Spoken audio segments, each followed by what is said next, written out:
सर्व स्पर्धा परीक्षेच्या दृष्टीने दर्जेदार अशा व्हिडिओ लेक्चरसाठी लाईक, शेअर आणि सबस्क्राईब करा अभ्यास मित्र यूट्यूब चॅनल. नमस्कार मित्रांनो, अभ्यास मित्र या यूट्यूब चॅनलवर मी हर्षाली पाटील तुमचं सर्वांचं स्वागत करते. तर मित्रांनो, आपण उद्योग हा पाठ पाहिला होता. आता आपल्याला या पाठावर आयोगाने विचारलेले प्रश्न आणि त्यांची उत्तरे पाहायची आहेत. चला तर मित्रांनो, सुरुवात करूया या व्हिडिओ लेक्चरला. यामध्ये आपण मेन्समध्ये म्हणजेच राज्यसेवेच्या मुख्य परीक्षेमध्ये शिवाय इतर मुख्य परीक्षांमध्ये आणि इतर पूर्व परीक्षांमध्ये आलेले प्रश्न आणि त्यांची उत्तरे अभ्यासणार आहोत. मित्रांनो, एक लक्षात घ्या की हा जो पाठ आहे तो राज्यसेवेच्या मुख्य परीक्षेसाठीचा अत्यंत महत्त्वाचा पाठ आहे. तर मित्रांनो, आपण पहिला प्रश्न बघूया. भारतातील सूक्ष्म, लघु आणि मध्यम MSME उद्योगांविषयी खालीलपैकी कोणती विधाने योग्य आहेत? तर पहिलं विधान दिलेलं आहे, भारताच्या स्थूल मूल्यवाढीत MSME क्षेत्राचे योगदान सुमारे 32% इतके आहे. तर मित्रांनो, हे विधान बरोबर आहे. तुम्हाला नेहमीच म्हणते की काही आकडेवारी, काहीचा कॉन्ट्रिब्युशन किती आहे हे आपल्याला लक्षात ठेवणं गरजेचं असतं. आणि यांचा अभ्यास तुम्हाला जे न्यूजपेपर आपण ॲनालिसिस करतो, करंट अफेअर्सचा अभ्यास करतो किंवा काही अहवाल पाहतो यातूनच करावा लागेल, कारण की ते आकडे बदलत राहतात. तसेच व्यवसाय विस्तारासाठी पुरेसा कर्जनिधी मिळवताना MSME क्षेत्राला अनेक आव्हानांना सामोरे जावे लागते. तर मित्रांनो, हे विधान देखील बरोबर आहे. तसेच राष्ट्रीय नमुना पाहणीच्या 73व्या फेरीनुसार 2015-16 मध्ये भारतातील MSME ची संख्या 633.8 लाख इतकी होती. तर मित्रांनो, हे विधान देखील बरोबर आहे. ही तिन्ही विधाने बरोबर आहेत, त्यामुळे वरील सर्व हे याचं उत्तर आहे. मित्रांनो, आपण हे पाहिलं होतं की सूक्ष्म, लघु व मध्यम उपक्रम मंत्रालय देखील असतं. ऑक्टोबर 1999 मध्ये म्हणजे हे जे मंत्रालय आहे, कृषी व ग्रामोद्योग मंत्रालय, ते निर्माण करण्यात आले होते. आणि मग सप्टेंबर 2001 मध्ये त्याचे 2 प्रकारात विभाजन केले आणि मग 2007ला ती 2 मंत्रालय जी होती, लघु उद्योग मंत्रालय आणि कृषी व ग्रामोद्योग मंत्रालय, एकत्र करून काय केलं, मग सूक्ष्म, लघु आणि मध्यम उद्योगांविषयीचे मंत्रालय स्थापन केले होते. तर हे तुम्ही व्हिडिओ लेक्चरमध्ये देखील अभ्यासलं असणार. तर मित्रांनो, पुढचा प्रश्न आहे, औद्योगिक आजारपण निश्चितीसाठी डॅश डॅश हा मूलभूत निकष वापरला जातो. तर औद्योगिक आजारपण काय असतं हे आपण पाहिलं होतं. तर बघा, त्यांनी निकष दिलेले आहेत. सतत 1 वर्ष व त्याहून जास्त काळ वारंवार होणारे नुकसान, कर्ज समभाग गुणोत्तरात वाढ म्हणजे कर्ज घेण्याच्या गुणोत्तरात वाढ, जे फेडले जात नाही कर्ज 9 महिन्यापर्यंत, परंतु कर्ज घेतच राहतात. तसेच उच्च श्रम परिवर्तन दर आणि निव्वळ मालमत्तेत घट. तर मित्रांनो, आपण पाहिलं होतं औद्योगिक आजारपण निश्चितीचे निकष किंवा कोणत्या उद्योगांना औद्योगिक आजारपण आलंय किंवा ते आजारी उद्योग आहेत असं म्हटलं जातं, याची आपण व्याख्या पाहिली होती. तर मित्रांनो, हे पर्याय क्रमांक 2 फक्त अ आणि ब म्हणजे अ आणि ब हे जे 2 आहेत ते मूलभूत निकष आहेत. कशासाठी? औद्योगिक आजारपण निश्चितीसाठी. तसेच पुढचा प्रश्न आहे, लघु उद्योगांसंबंधी खाली 2 विधाने दिलेली आहेत, यातील योग्य विधानाची निवड करा. मित्रांनो, आता इथे आपण प्रश्न पाहू. तर यामध्ये तुम्हाला मोस्टली लघु उद्योगांवरती प्रश्न विचारलेले आढळून येतील, तसेच काही धोरणांवरती. लघु उद्योग हा एक खूप महत्त्वाचा टॉपिक आहे यातला, यावरच अधिकाधिक प्रश्न विचारले जातात. त्यामुळे यातलं तुम्हाला जरी काही इतर गोष्टी पाठ नाही झाल्या तरी सुद्धा लघु उद्योग या टॉपिकविषयी जेवढं पाठांतर करता येईल किंवा जेवढं लक्षात ठेवता येईल, जेवढी आकडेवारी जमा करता येईल ती तुम्ही जमा करा आणि त्याचा अभ्यास करा. तुम्हाला नक्कीच फायदा होईल. तर लघु उद्योगासंबंधी आपल्याला ही विधाने पाहायची आहेत. तर पहिलं विधान दिलेलं आहे की लघु उद्योगांच्या विकासासाठी मे 1999 मध्ये अभ्यास गटाची काय झाली होती, स्थापना करण्यात आली होती. तर मित्रांनो, हे विधान बरोबर आहे. आपण पाहिलं होतं की 1999 मध्ये अभ्यास गटाची स्थापना करण्यात आली होती. कोणता अभ्यास गट होतं ते? आपण जेव्हा सर्व समित्या जे धोरणं वगैरे पाहत होतो त्यामध्ये आपण या अभ्यास गटाचा अभ्यास केलेला आहे. पुढे आपल्याला यावर प्रश्न देखील येणार आहे, तर तिथे आपण हे पाहूया. तसेच मित्रांनो, श्री विजय केळकर जे आहेत ते या अभ्यास गटाचे अध्यक्ष होते. तर मित्रांनो, हे विधान चुकीचे आहे. विजय केळकर हे या अभ्यास गटाचे अध्यक्ष नव्हते. तर मित्रांनो, या अभ्यास गटाचे अध्यक्ष हे SP गुप्ता हे होते. SP गुप्ता कार्यदल हे अभ्यास गट मे 1999 मध्ये स्थापन झालं होतं लघु उद्योगाच्या विकासासाठी. त्यामुळे पर्याय क्रमांक 1 फक्त अयोग्य हे याचं उत्तर आहे. त्यानंतर मित्रांनो पुढचा प्रश्न आहे की कोणती कंपनी महारत्न कंपन्यांच्या गटात मोडत नाही हे विचारलेलं आहे. तर बघा इथे तुम्हाला नवरत्न करून पण विचारलं जाऊ शकतं की कोणती कंपनी नवरत्न कंपन्यांच्या गटात मोडत नाही. त्यामुळे महारत्न आणि नवरत्न इतक्या तरी कंपन्या तुम्ही ॲटलिस्ट पाठ करून ठेवा, कारण त्या खूप कमी आहेत आणि त्या तुमच्या पाठ होऊ शकतात. तर मित्रांनो त्यांनी पर्याय दिलेले आहेत HPCL, NTPC, BHEL आणि BPCL. तर मित्रांनो HPCL म्हणजेच हिंदुस्तान पेट्रोलियम कॉर्पोरेशन मर्यादित ही कंपनी महारत्न कंपन्यांच्या गटात मोडत नाहीत. आपण या सर्वांचा तक्ता पाहिला होता, त्यामध्ये मी तुम्हाला महारत्न, नवरत्न आणि मिनीरत्न कंपन्या कोणत्या आहेत हे सांगितलं होतं. त्यामुळे तो तुम्ही एकदा व्हिडिओ लेक्चरमध्ये पहा, ते तुम्हाला मिळेल. त्यानंतर मित्रांनो पुढचा प्रश्न दिलेला आहे खालील विधाने विचारात घ्या. त्यामध्ये त्यांनी काय विधाने दिलेली आहेत तर राष्ट्रीय लघुउद्योग महामंडळाची स्थापना 1955 मध्ये झाली. तर बरोबर ना, 1955 मध्ये ही स्थापना झाली होती. तसेच या महामंडळाचा मुख्य उद्देश लघु उद्योगांना यंत्रे पुरवणे हा आहे. तर हो मित्रांनो, यांचा मुख्य उद्देश हाच आहे, यंत्रे पुरवणे. तसेच जिल्हा उद्योग केंद्र कार्यक्रमाची सुरुवात मे 1979 मध्ये झाली. तर मित्रांनो नाही, जिल्हा उद्योग जे केंद्र आहेत त्यांची सुरुवात कधी झाली तर आपण पाहिलं होतं की 5व्या योजना काळापासून जे गरिबी दूर करण्याचा उद्देश होता त्यांचा, आणि त्या उद्देशाने लघु उद्योगांवरती भर देण्यात आला होता आणि मग तेव्हा सर्व योजना काढण्यात आल्या आणि जिल्हा उद्योग केंद्रांची करण्यात आली, कधी कार्यक्रमाला सुरुवात करण्यात आली. तर मित्रांनो हे विधान चुकीचे आहे, म्हणून पर्याय क्रमांक 1 अ आणि ब हे याचं उत्तर आहे. तसेच मित्रांनो पुढचा प्रश्न काय आहे तर महाराष्ट्रामध्ये वस्त्रोद्योग आणि अन्न प्रक्रिया उद्योग समूह गठन म्हणजेच क्लस्टर एक संघटन त्यांचं कोणत्या महाराष्ट्र औद्योगिक विकास महामंडळ म्हणजेच MIDC विभागामध्ये केंद्रित आहे. तर मित्रांनो MIDCs महत्त्वाच्या असतात, त्या MIDCsनुसार कोणते उद्योग जे आहेत त्यांचं समूह गठन झाले तर ह्याचा देखील तुम्हाला अभ्यास करावा लागेल. जर हा प्रश्न एखादाच विचारला गेला आहे त्यामुळे नसेल जर होत तर सोडून द्या. काही प्रश्न आपल्याला सोडावे पण लागतात जे आपल्याला माहिती नसतात आणि असे प्रश्न सोडण्यातच आपला फायदा असतो.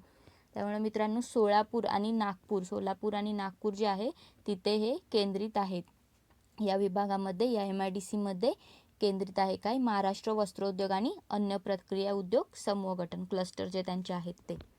त्यानंतर पुढचा प्रश्न काय आहे सार्वजनिक क्षेत्रासाठी 2017 मध्ये कोणते उद्योग राखीव होते. तर मित्रांनो प्रत्येक वर्षासाठी जे काय केलं जातं अहवाल तयार केले जातात किंवा एक आढावा घेतला जातो, त्यामध्ये काय केलं जातं तर सार्वजनिक क्षेत्रासाठी काही उद्योग राखीव ठेवले जातात.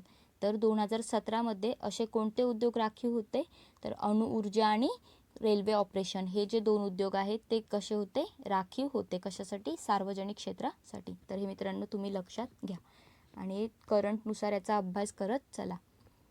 मित्रांनो इकॉनॉमिक्समध्ये करंट हा खूप महत्त्वाचा घटक आहे, कारण की इथे तुम्हाला जास्तीत जास्त प्रश्न हे करंट म्हणजे असे करंट नाही की जे चालू घडामोडी इतर विषयांसाठी असतात, पण इथे चालू घडामोडी कशाशी संबंधित तर कोणताही रिपोर्ट आला किंवा कोणतीही आकडेवारी आली त्या वर्षानुसार त्या वर्षाचा जो अंदाजे जे स्टॅटिस्टिकल डेटा असतो तो आपल्याला गरजेचा असतो, त्यावरच प्रश्न विचारले जातात. तसेच मित्रांनो पुढचा प्रश्न आहे की खालील विधाने विचारात घ्या. 2014 पासून फक्त 2 उद्योग क्षेत्रे सार्वजनिक क्षेत्रासाठी आरक्षित आहेत.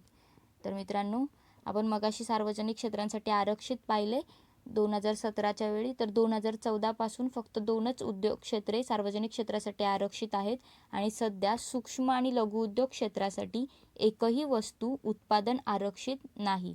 तर मित्रांनो हे विधान देखील बरोबर आहे. जे सूक्ष्म आणि लघु उद्योग क्षेत्र आहेत त्यासाठी एकही वस्तू उत्पादन जे आहे ते आरक्षित ठेवलेलं नाही आहे, म्हणजे ते मोठ्या उद्योगांसाठी आरक्षित आहेत किंवा सार्वजनिक क्षेत्रासाठी आरक्षित आहेत, परंतु सूक्ष्म आणि लघु उद्योगांसाठी नाही आहेत.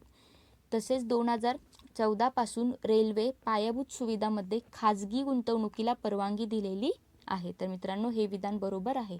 आपल्याला येणाऱ्या पुढच्या चॅप्टरमध्ये पायाभूत सुविधाचा अभ्यास करायचा आहे, तिथे तुम्हाला अधिक क्लिअरली कळेल. तर मित्रांनो यातून कोणते विधान सत्य आहे विचारले तर आपण पाहिले तिन्ही विधाने सत्य आहेत, म्हणून पर्याय क्रमांक 4 वरील सर्व हे याचं उत्तर आहे. त्यानंतर मित्रांनो पुढचा प्रश्न बघा, आपण मगाशी पाहिलं SP गुप्ता समिती हा अभ्यासगट कधी होता 1999. तर त्यांच्या शिफारसीनुसार जे आधारित लघु उद्योग आहेत त्यांच्या संदर्भात आपल्याला विधाने दिली आहेत आणि त्याचा आपल्याला विचार करायचा आहे. तर सत्य विधाने त्यातून आपल्याला निवडायची आहेत. पहिलं विधान काय दिलेलं आहे, तर निवडक क्षेत्रातील तंत्रज्ञानाच्या गुंतवणुकीसाठी 12% भांडवली अनुदान दिले. तर मित्रांनो, हे जे विधान त्यांनी दिलेलं आहे तर हे विधान बरोबर आहे. जे निवडक क्षेत्र आहे तर लघु उद्योगांमधील, तर त्या निवडक क्षेत्रांमधील तंत्रज्ञान जे आहे त्यांच्या गुंतवणुकीसाठी 12% भांडवली अनुदान द्यायचं अशी शिफारस केली होती आणि ती मान्य झाली होती. कोणत्या? या SP गुप्ता समितीच्या शिफारसीनुसार त्यांनी सांगितलं होतं. तसेच अबकारी कराची सूट मर्यादा जी आहे ती ₹50 लाखापासून ते 1 कोटी रुपयांपर्यंत त्यांनी वाढवली आहे. तर मित्रांनो, अबकारी कर जे आहे, आपण जेव्हा टॅक्सचं पाहत होतो तेव्हा त्यामध्ये आपण अबकारी कर काय असतं हे पाहिलं होतं. तर हे जे अबकारी कर आहे त्याची सूट मर्यादा, त्याची सूट दिली जाते त्या करावरती, तर ती मर्यादा किती आहे? 50 लाखापासून 1 कोटी रुपयेपर्यंत वाढवली. कोणी? या SP गुप्ता समितीने, त्यांच्या कार्यदलाने. तसेच पुढे काय विधान दिलेलं आहे, तर सध्या लघु उद्योग क्षेत्रातील उत्पादनासाठी 120 वस्तू संरक्षण ठेवण्यात आलेले आहेत. तर मित्रांनो, आपण मगाशी पण पाहिलं की लघु उद्योग क्षेत्रातील जे उत्पादन आहे त्यातील काही वस्तू आरक्षित म्हणून ठेवलेल्या नाही आहेत, परंतु त्यांनी काय म्हटलंय की 120 वस्तू संरक्षित म्हणून ठेवण्यात आलेल्या आहेत. तर मित्रांनो, हे विधान चुकीचं आहे. 120 वस्तू संरक्षित म्हणून ठेवलेल्या नाही आहेत. तर हा तुम्ही आकडा जो आहे तो बघून घ्या कुठेतरी. त्यानंतर मित्रांनो, आपल्याला याचं उत्तर काय येणार? मग पर्याय क्रमांक अ आणि ब, म्हणजे पर्याय क्रमांक 1 ह्याचं उत्तर आहे. विधान अ आणि ब हे दोन्ही बरोबर आहेत.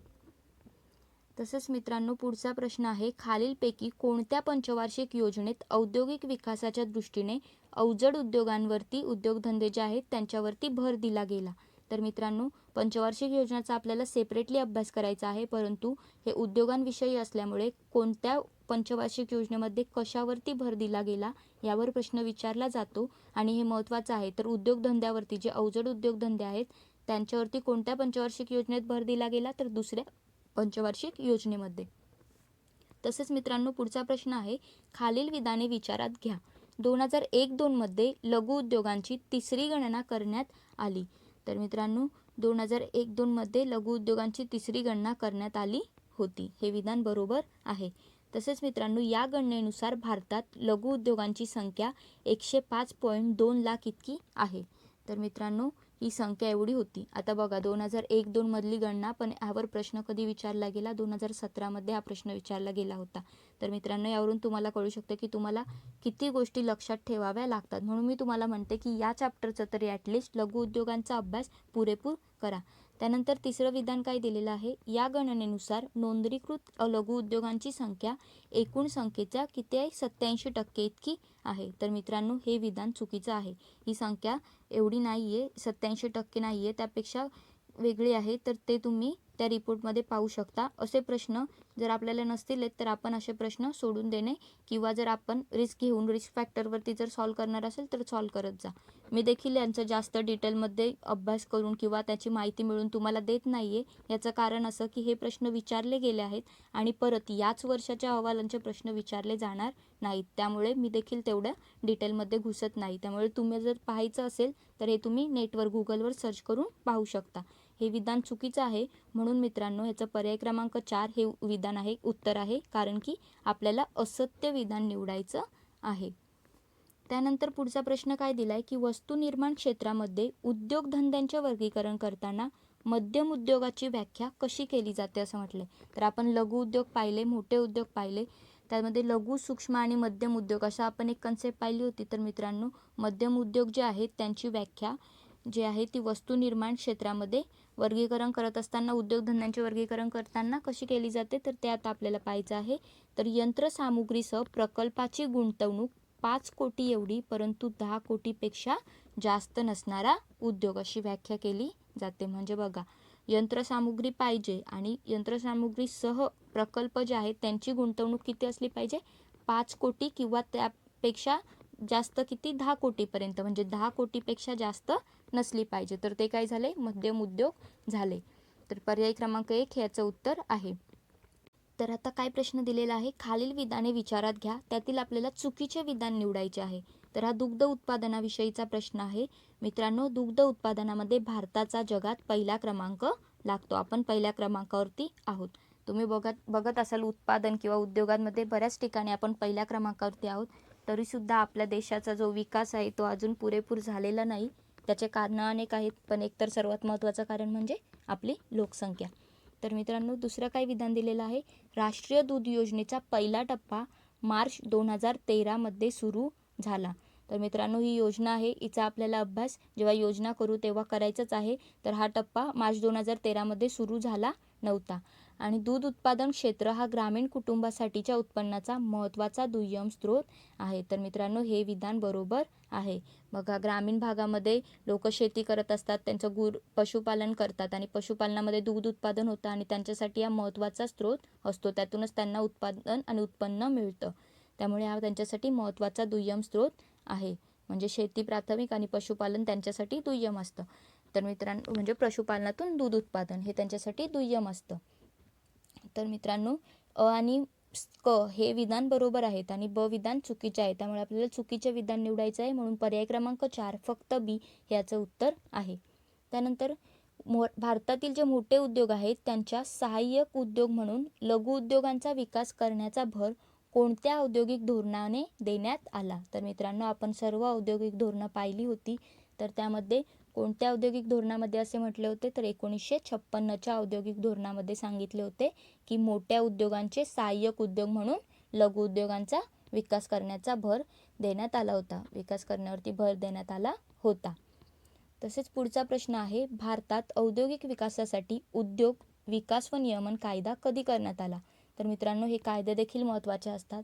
ॲटलिस्ट कायद्यांमध्ये काय आहे हे जर तुम्हाला नसेल लक्षात राहत तर त्या कायद्यांचं साल कोणत्या वर्षी ते करण्यात आलं तर हे तरी लक्षात ठेवा. त्यामुळे 1951 हा कायदा करण्यात आला होता. पर्याय क्रमांक 2 हे याचं उत्तर आहे. तर मित्रांनो, पुढचा प्रश्न काय आहे, MSSIDC म्हणजेच महाराष्ट्र लघु उद्योग विकास महामंडळ कोणत्या क्षेत्रामध्ये कार्य करते. तर बघा, महाराष्ट्र स्पेसिफिक हा प्रश्न विचारला गेला आहे. तर हे जमीन खरेदीसाठी दीर्घकालीन वित्तपुरवठा, तसेच आयात निर्यातीसाठी लघु उद्योगांना सहाय्य करणे, प्रदर्शने आयोजित करणे आणि यंत्रसामग्री खरेदीसाठी वित्तपुरवठा करणे या चारही क्षेत्रामध्ये महाराष्ट्र लघु उद्योग विकास महामंडळ कार्य करते. म्हणून पर्याय क्रमांक 4 वरील सर्व हे याचं उत्तर आहे. तसेच आता पुढे काय विचारलं आहे, तर लघु उद्योगाला खालीलपैकी कोणत्या समस्यांना सामोरे जावे लागते. तर आपण दुसरा प्रश्न देखील पाहिला होता या संबंधित.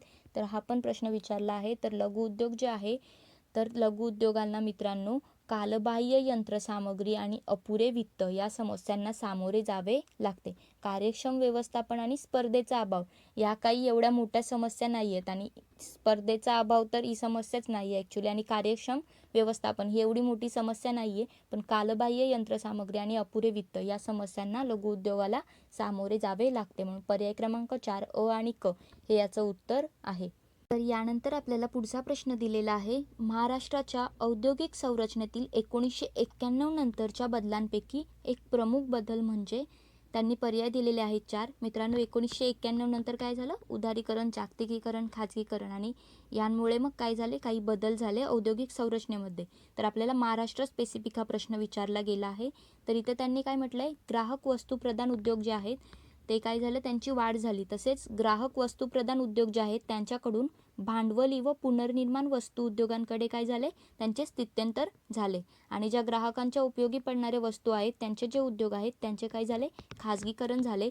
तसेच भांडवली वस्तू उद्योगाचा कमी होणारा वाटा हे एक बदल आहे. तर मित्रांनो, यातील महत्त्वाचा बदल कोणता आहे, ग्राहक वस्तू प्रधान उद्योगांकडून भांडवली व पुनर्निर्माण वस्तू उद्योगांकडे काय झाले, स्थित्यंतर झाले. तर हा एक प्रमुख बदल आहे, हे इथे लक्षात घ्या.